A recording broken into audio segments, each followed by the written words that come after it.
Hey guys, the Milkman TCG here, and I'm coming at you with a deck profile. It's a Beelstar deck profile. This is the deck profile I used to win my store locals at Onboard Gaming a couple weeks ago. I wasn't really recording, so I wasn't able to get any of those matches and anything like that. But I do remember the matchups and how they went. Round 1, I was up against a Zulangmon. Game 3, he bricked, and that's how I took that game. It was really tough. Game 2, I played against Jessmon, and again, the same thing was he bricked Game 3, and I ended up winning. He couldn't find a line. He was just dropping Systemons.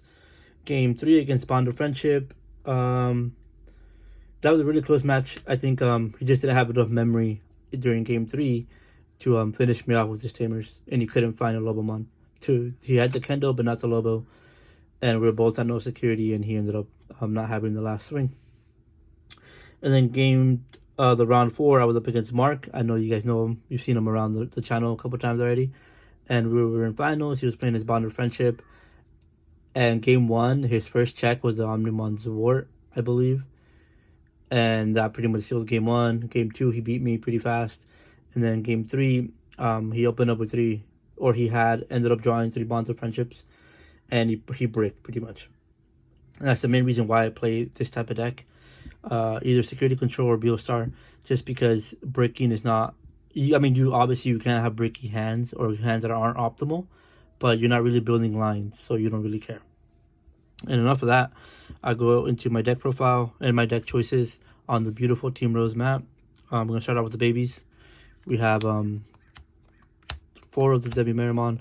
I think it's the best purple baby in this deck because you get to swing immediately.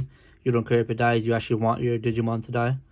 If it dies, you can draw 1, discard 1, and it really helps the engine. And then we have the 1 Xenomon from BT6. This one is if you pitch a card, you get to draw a card. I only have it here for more pressure. It's not useful, like not really useful.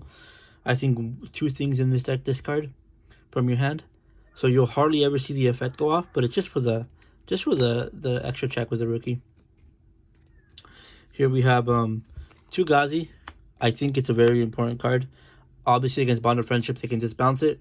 But if you put them to 1 and they don't have a memory tamer, it could be really important to stop the memory boost. That's 1 card I am thinking of bumping up to 3 or 4. I just find it to be really strong with all this memory bullshit. Then we have a Labradormon, which I thought was the MVP. Controlled milling, controlled draws. I'm only playing 3. I wish I had played 4. I won anyway, so it didn't really matter, but I think I'm going to bump it up to 4.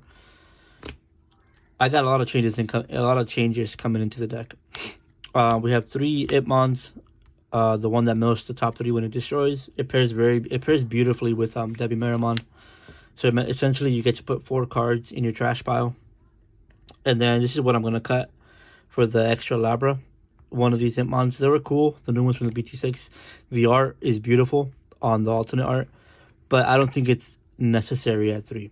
So I am going to cut it down to 3 and add another Labra. That's all the rookies. I believe I'm playing 12. I don't think you need any more than that. Oh, here, I'll leave them spread out. I don't have that much camera space, so I'll try to make it work.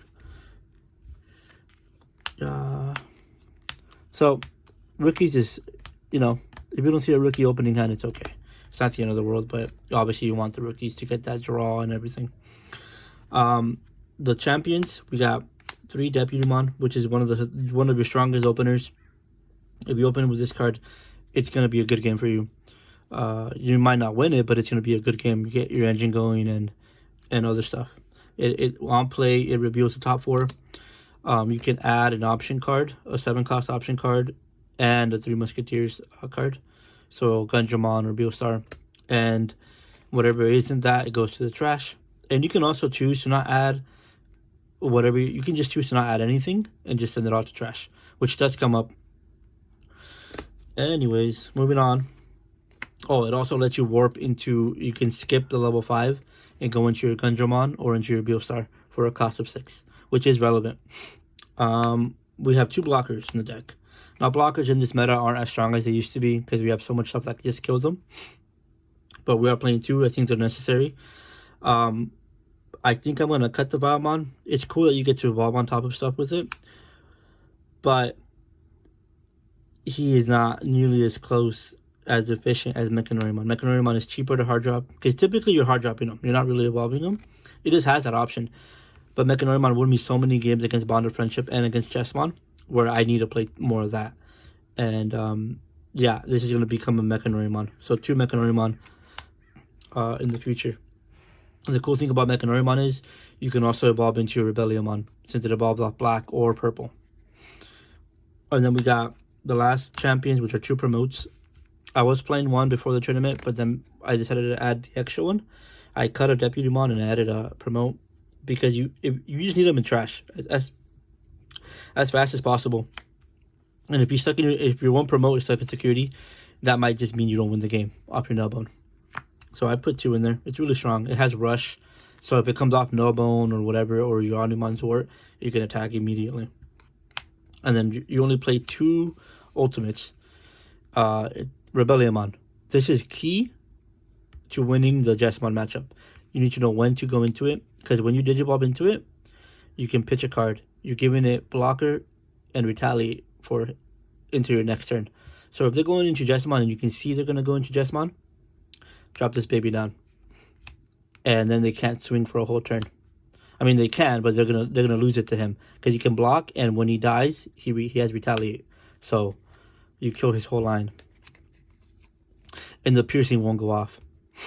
And now we have the star of the deck, Beelstar. No pun intended there. She's very cool. One of my favorite cards. Is the main reason why I play the deck. The art is beautiful. Like this deck could be trash, and I would still play it because the art is beautiful.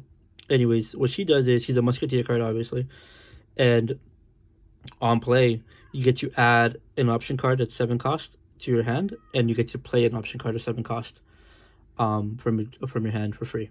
So you add it from your trash to your hand, and then you can play any level 7 in your card, or any option of 7 cost in your hand for free.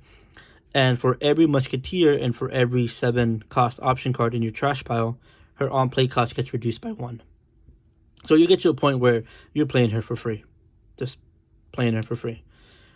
And that's the point you want to get to in the games. So we're playing obviously 4 of her. I didn't go over Itmon's effect.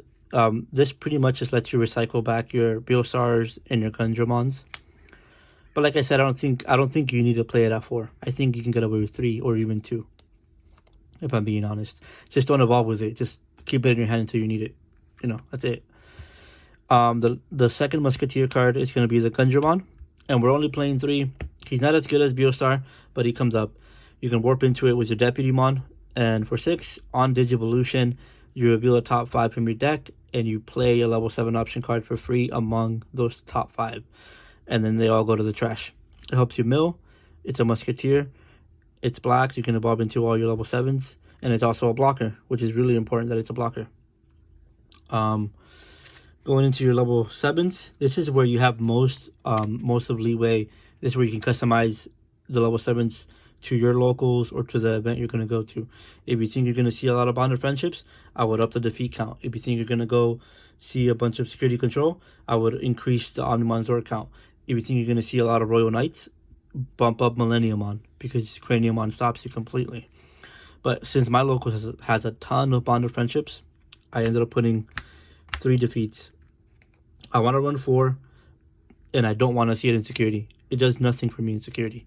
I want to see it in hand, so I can Beelstar for free or for very low cost, and then go into my defeat to pop your tamer. If I can control the tamers against Chessmon, if you control tamers, against Bond of Friendship, if you control tamers, and against even security control, if you control a black tamer, you shut them out. So he's really important. You hate milling it, and you hate seeing it in security. It's not terrible in security, but if they're going for game, it doesn't do anything. It comes out cool. It looks badass. That's it.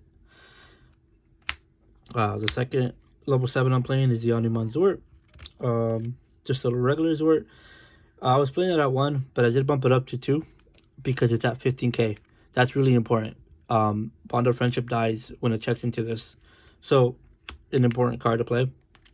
Obviously, it also has a cool effect of rushing. You can bring out your promotes.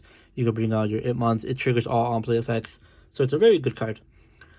And the last card I played was Millenniumon. In case I did see a random Royal Knight, or even against Security Control, they gotta kill it twice. So it's a strong card. And they also, Security Control does play defeats, which helps, which Millenniumon can just send them to the bottom and not have to deal with it at all. Yeah, because against this deck, defeat's one of the hardest things to kill. Because your Fly Bullet can't touch it, and your Trump Sword usually won't be able to touch it if they're swinging in with it. And the last Mega, this is a tech of mine. I want to play Magnus because Bond of Friendship and Bond of Courage will have that big turn where they're gonna swing in for a shit ton, but they're also gonna do damage to themselves. And if they haven't, if they don't have game, and they don't play it correctly, they're gonna do a bunch of damage to themselves, and you just recover too. You have this, you have a rookie, and then you have something else on board, a Beelstar you dropped, or a defeat somewhere. They can't clear it. Like Bond of Friendship can't get rid of defeat, can't get rid of any of your megas unless they have Cocoda's Breath, right? So you got a rookie and raising, you got a mega on board, and you Magna for turn. Now you're back to three security or whatever. They're down to like two or three hitters. Now they gotta have an answer for everything, and they usually don't. Once they blow their load, they blow their load. So it's a very tempo card, and if you know when to play it and when to drop it, it just works out beautifully. And it wouldn't be a game against Jesmon, so it's staying in. It's your choice. You can put whatever you want. You can put more champions, another rookie in place of it, even different options. You can put in another Millenniumon or another defeat.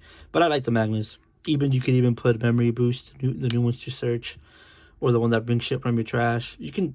This is whatever you want. But I like Magnadramon. I'm playing 4 Trump Swords again because of Bond of Friendship.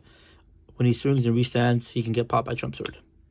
So that's the main reason why it's playing it at 4, and it can kill everything.